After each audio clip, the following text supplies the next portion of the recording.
It's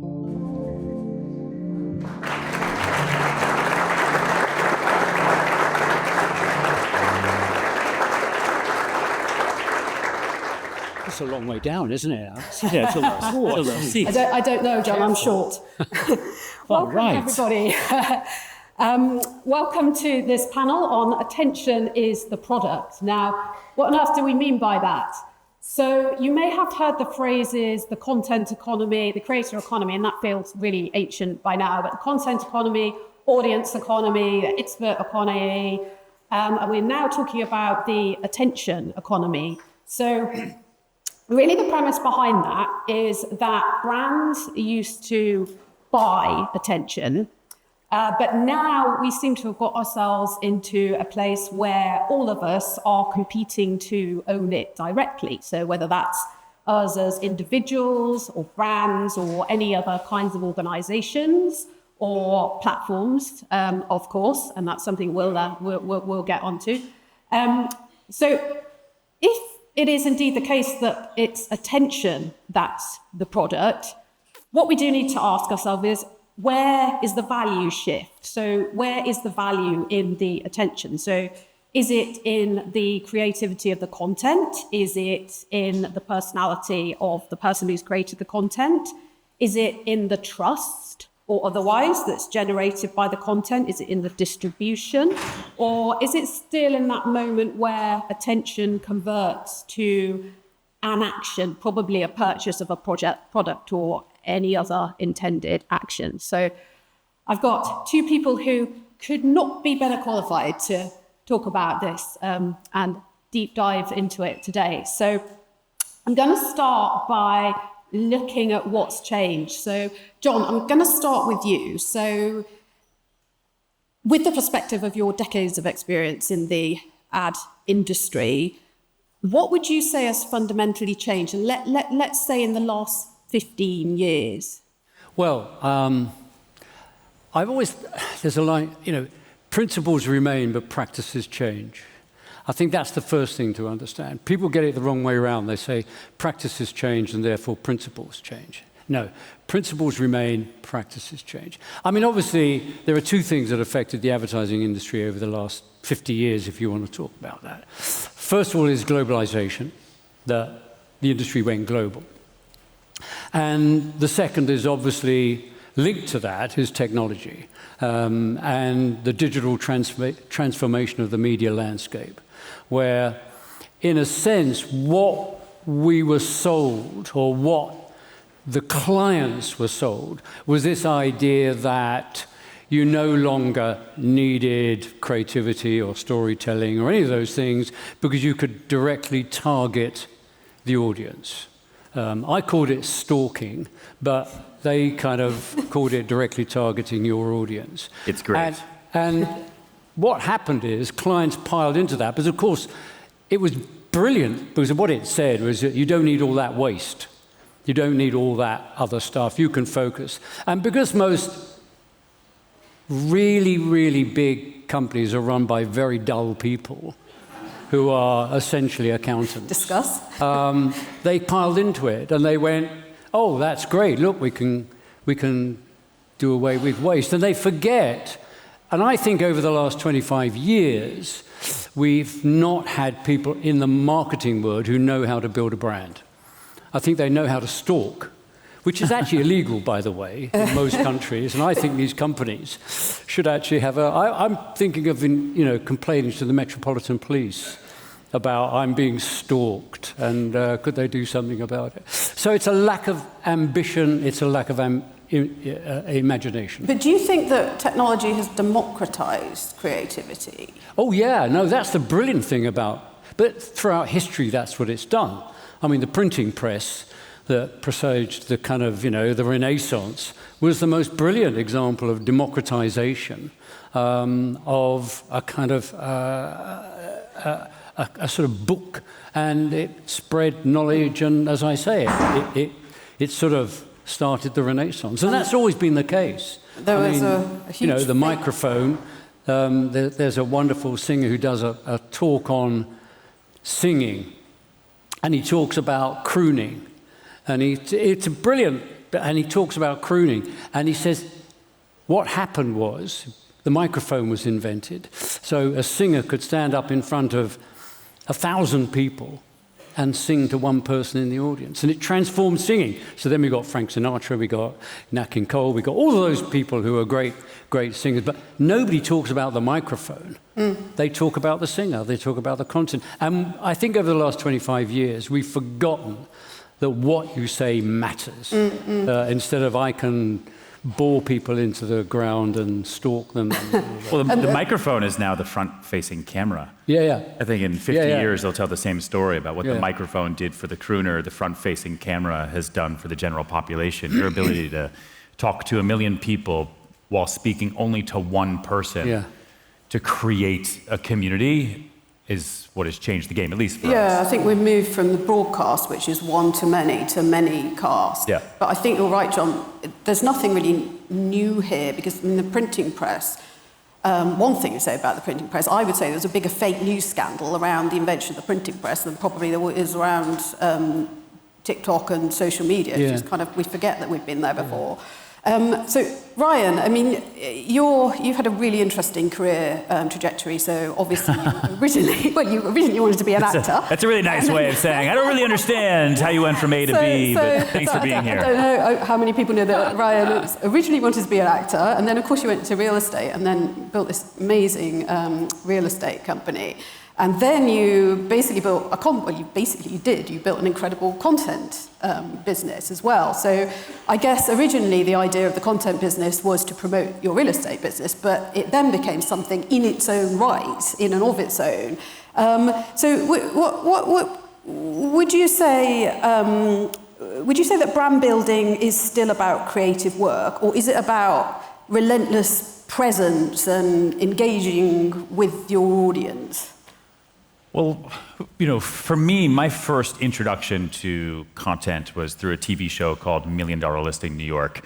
I don't know if anyone has seen it or seen any of the... There you go. Yeah. Wow, wait. And that started in 2010. So I've been doing reality TV specifically about real estate for 16 years now. And I learned pretty quickly that the production of the story and the content was the car, and distribution was the gasoline or the electricity these days. And the most important thing was the distribution, because anybody, even 16 years ago, could build a car. Might not be a good car, might be a pretty crappy car, but if you couldn't get it from A to B, no one cared. It was a completely useless piece of content. And so my immediate focus in 2013, I saw this thing that came out called Instagram, and I said, wow, in a matter of minutes, I could take what I do on Bravo, which is the network for $1 Million Listing, and takes 12 to 18 months to create and distribute around the world, and I can do it in 1 minute.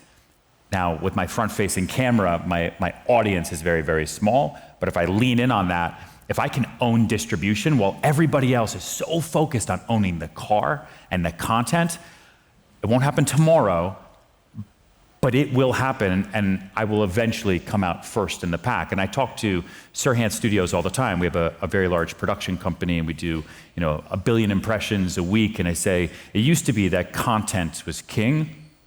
Today, habit is kingdom. If content is views, habit is who your customer becomes. And I don't just want one customer for one click and one view. That's an audience. I want a community.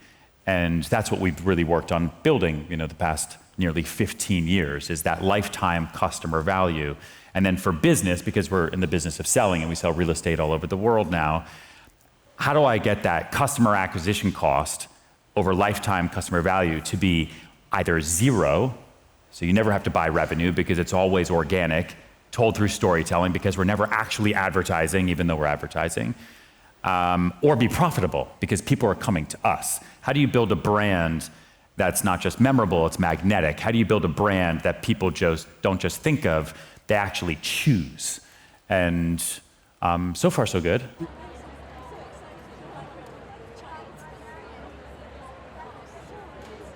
How much of that is you as a personality? Because storytelling is one thing, telling a story about the product, but I mean, you built it, you're very charismatic, you're interesting, you generate very creative content. So how much do you play a part in that as a personality? A lot.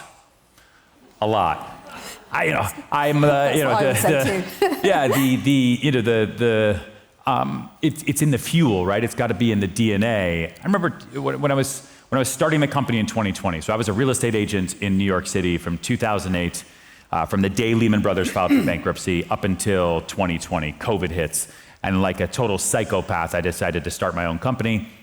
And I said, we're going to document the whole thing.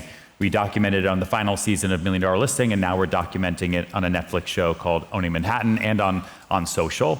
And I just wanted to be as authentic to our audience as I possibly could be. But and when I did it, everyone said, well, that's really risky. If you're going to name the company after yourself, if you're going to be such a big part of it, that's key man risk.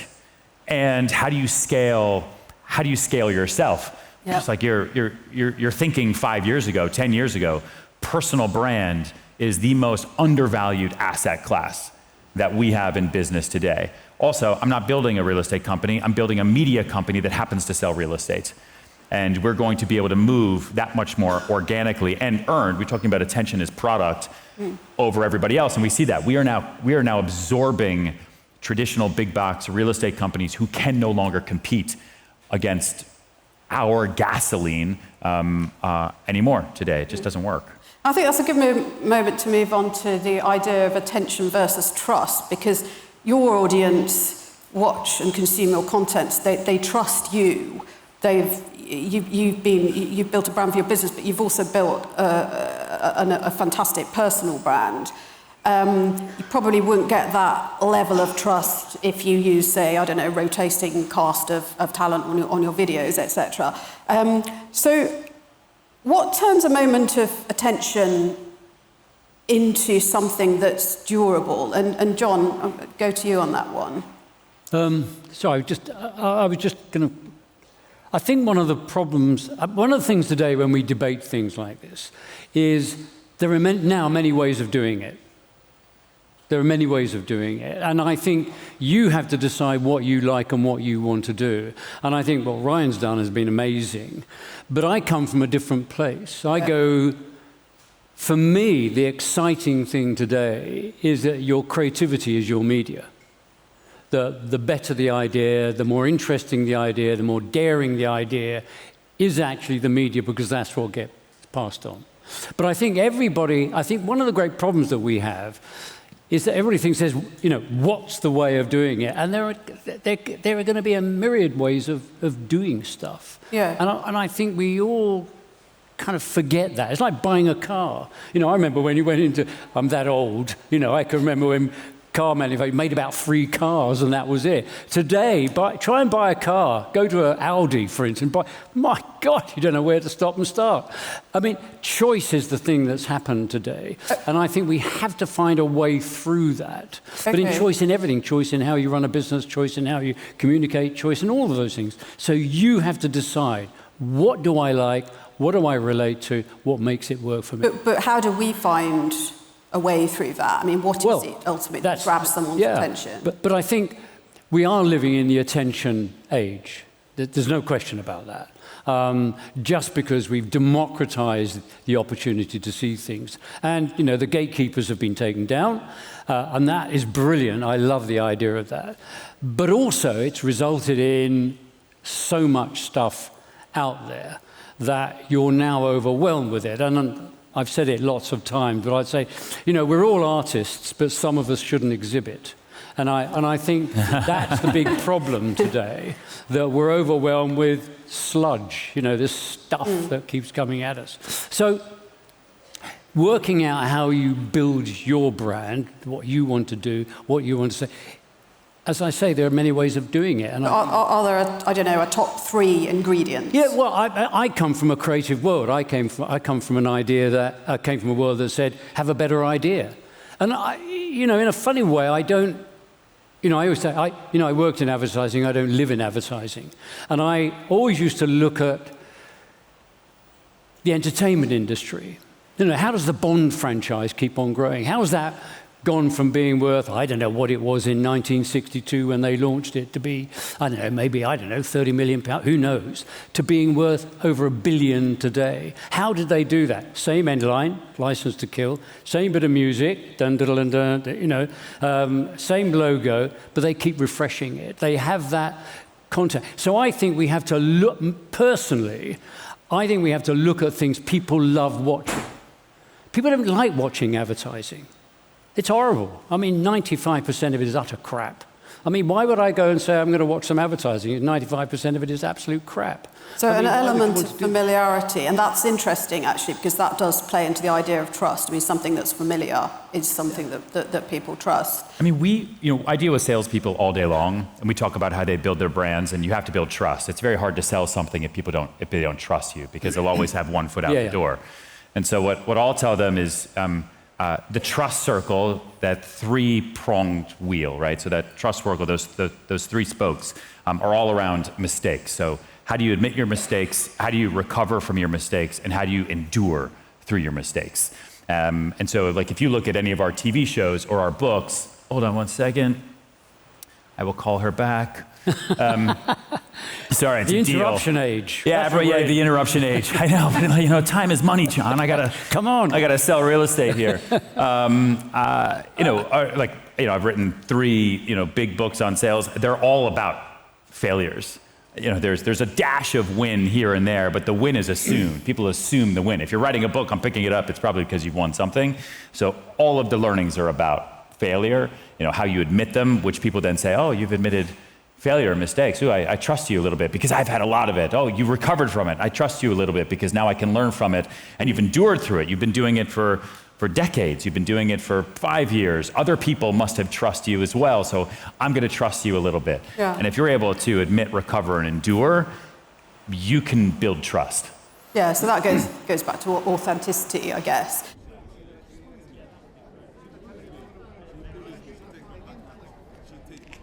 Would you say there's a moment, Ryan, in your content where if you've got a new listener, they don't really know you, they're listening or they're watching your content, where you really engage them as a fan, as someone who's going to come back, not necessarily someone who's going to buy a penthouse off you, but somebody who now is really, they trust you and they want to keep following you. They become a follower, as it were. What's the kind of moment that converts them into being a follower? That converts them into being a follower. It has nothing to do with the product, which is the real estate to sell. It has everything to do with where they can relate to you. Yep. I've been on TV for a long time. I don't think anyone has ever stopped me in the street and said, man, that apartment you sold in episode 4 for $2,000 a foot, it really got me. No one cares. They come up to me and they're like, man, that time you jumped in that pool, or I watched your wedding, or when your baby was born. It's always things that people can relate to, that they want to follow. They want to follow journey. In social, we talk about journey all the time. Like the power of TikTok is your ability to follow journey. That's really what people jumped on. It wasn't just the discoverability. It was in COVID, and you could tell a journey, and you could tell it day in and day out. And it was no longer about following people. It was about following interests and really following journeys. People want to go on a journey with you. Okay, where are you today? What are you doing today? How are you building today? How are you falling today? And I think being very honest and open about journey turns somebody from a viewer into a follower, into a subscriber, into a customer long term. Yes. Yeah. Okay. So yeah, on that note, let's talk about commercialization, because obviously what we're talking about here are businesses. We all need to get paid for something. So how is this attention as opposed to content? How's that converting into money, into commercialization? I guess... Is that rain? Wow. Where are we, by the way? I just landed. I just got here. We landed in the rain. I got out of the car. It was bright sunny, and now we're sitting here. It's another day. Magical place. It's another day in London. Can't possibly be in the UK. It must be in California. We're used to this, Wow. So Ryan, Okay, so you are still selling real estate, but you're also Definitely. selling books, and you're selling subscriber content, and you're getting people to watch your Netflix show, what have you. So what I'm trying to drill down into is how does that attention commercialize, and what is it that we're getting people to buy? I really try never to sell anything. I did a TV show once called Sell It Like Sirhan. It was based off my first book. We then turned it into a very, very large sales community called sellit.com. And so there's an app, there's 53,000 salespeople across all industries in 133 countries. And what I've always told them, as simply as possible, is people hate being sold, but they love shopping with friends more than anything. You walk into a store and someone says, hey, how can I help you? And you are just disgusted. You don't want to do anything, you want to leave, please leave me alone. You're at home, you're on your phone, you are sending screenshots and links to your girlfriends of 70 different pairs of shoes, and you only have 2 feet. And it just goes and goes and goes. And so, if anything I ever do feels like a sell, I know it's a waste of time. Yeah. And it's just not going to work. So we talk about storytelling all the time. I mean, what John's been able to do through his career, and if you haven't done a deep dive, or as we'll say today, like kind of gone down the rabbit hole of his career and what he's been able to create and the stories he's been able to tell for brands, before AI, he had to ask his own brain. It was a crazy time. He had to sit there and say, I don't know how we did it. I don't know how he did it. Like, how did you used to come up with your own organic thoughts? Oh my God. Without elongated hyphens. Such a crazy world. So John, what is it that advertising agencies do these days, if we're saying... Well, what do you do? That is a very good question, because I'm not in it anymore. Do? But I think the interesting thing there, and I think the thing that advertising used to teach you is you've got to entertain to engage. Yeah. And, I think this is a kind of major issue today. I mean, if you look at sort of interesting programs that get people to engage with a difficult subject, they entertain. Adolescence was, I'm sure we've all seen it, and that was an issue that was been around. Nobody really, they did talk about it, but all of a sudden we see adolescence. You put it into a story, and it highlights the problem. We have here a thing about the post office, and it goes on television, Mr. Bates and the post office, and all of a sudden everybody's outraged because they entertained to engage. And I think that is the great thing that advertising used to teach you. And we, as I say, that we're in danger of losing. And if we lose that, then we lose a major way that people, and it's always been like that, throughout history. I mean, the Bible was full of stories to get people to understand certain problems. They told stories. And that's been since the beginning of time. Sorry. No, sorry. You just jogged my memory a little bit. What I find so unique about, AI and how you would use it as an advertiser to come up with ideas, it is trained on the history of the internet, not the go forward. And so a lot of times, if you ask it for an idea, what it'll do is it'll use data points to inform a future idea. But it won't use context, emotion, or anecdotes. And really what great ads are is not a sell, it's a solution to a problem. So, there's a helicopter company in the United States called Blade. And it's like Uber but for helicopters. People use it to get to airports and stuff. And they had one of the greatest ads I had seen over the past 5 years, where it just was a photo of Manhattan, of New York City, in gridlock. And then it was just one of their helicopters above, and it just said, traffic is a choice. And you looked at that for 1 second, you 1000% got it. Yeah. Because everybody has a problem with traffic. It took me 3 hours to get here from Heathrow today.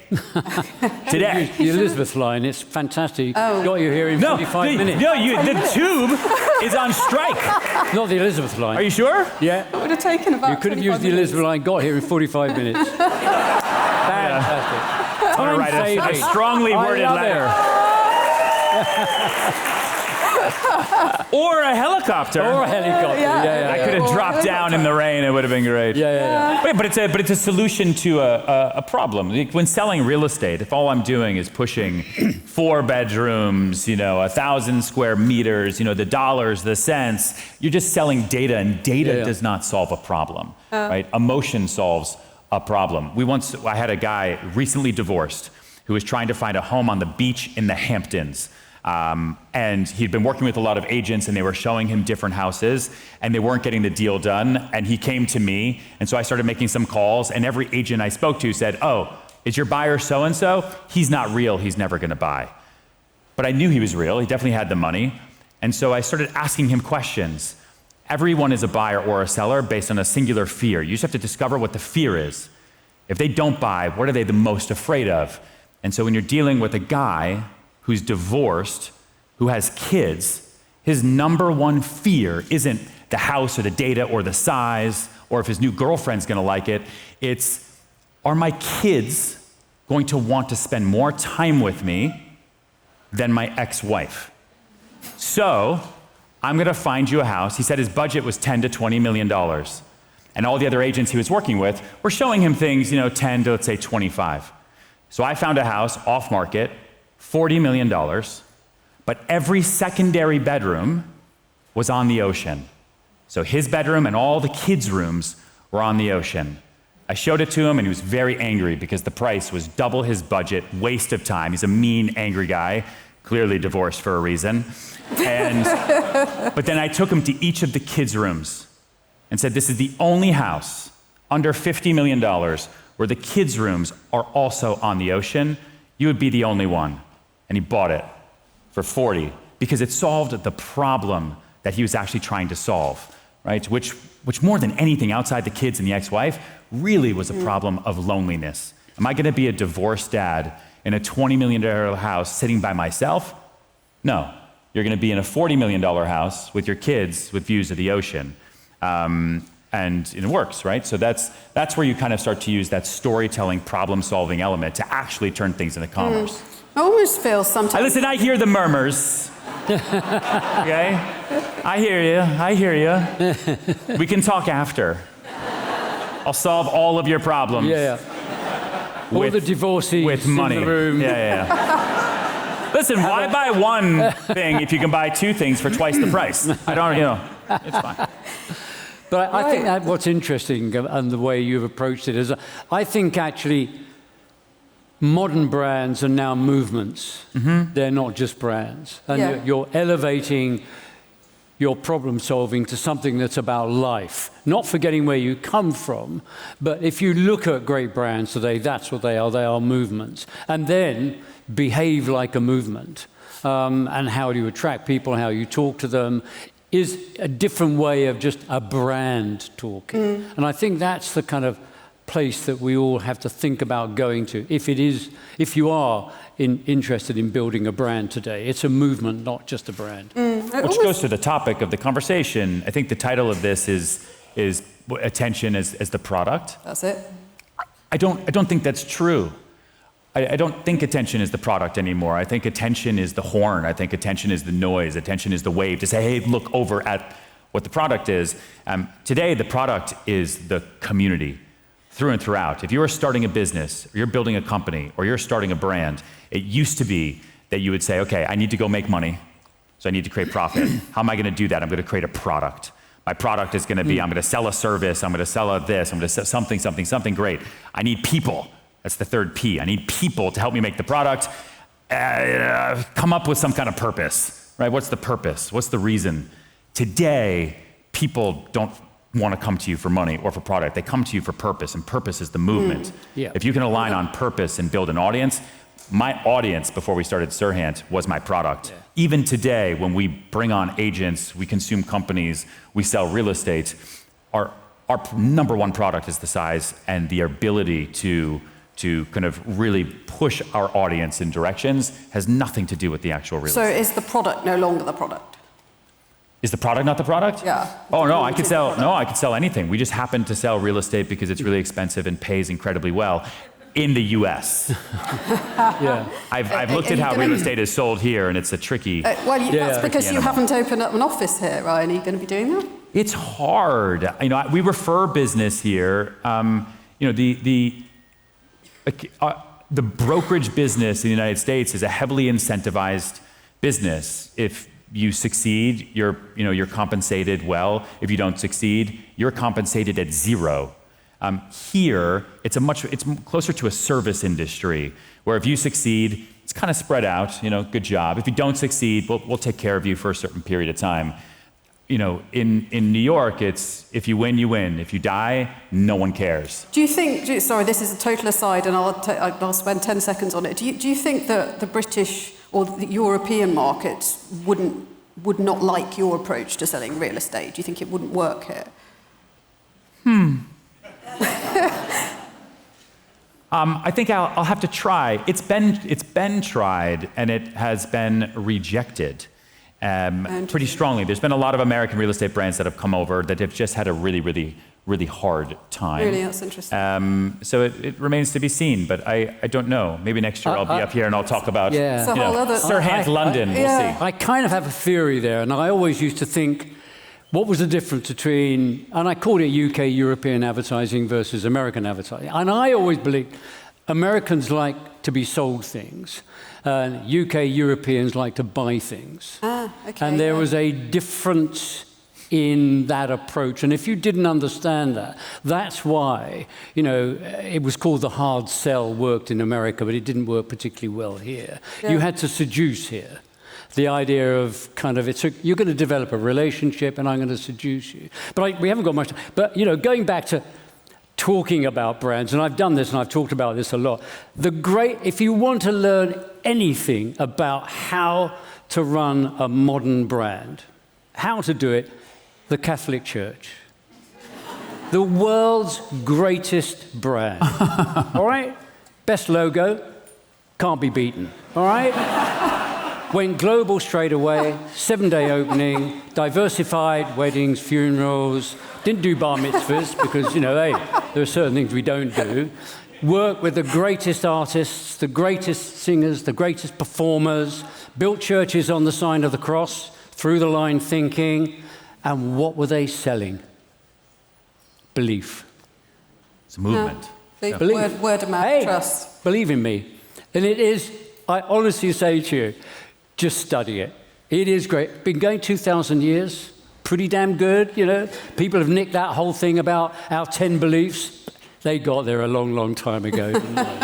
We got those, But I think in a serious tone, you can look at it and go, Steve Jobs builds the Apple store, and the church built, the Catholic Church built the church. You had to go there every Sunday, and you had to believe in it. Like, people go to the Apple store, they're worshipping at the temple called Apple, But on a serious note, though, it does show you, what's that great line? Plus ça change, plus la même chose. Everything changes, but everything remains the same. And I think the danger, my belief is the danger is, we forget core principles and we suddenly jump to all these other things. And I do believe actually that creativity is a green industry, because if I can have an idea, because ultimately what everybody is trying to do is get you to talk about their product.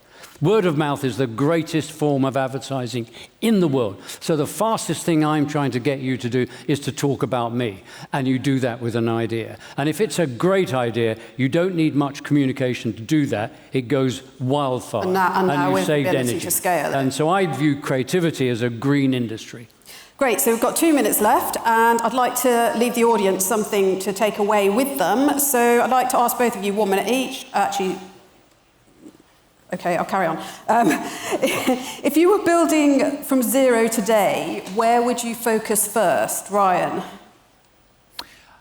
Kind of what I just said. I would focus on aligning a community around a purpose.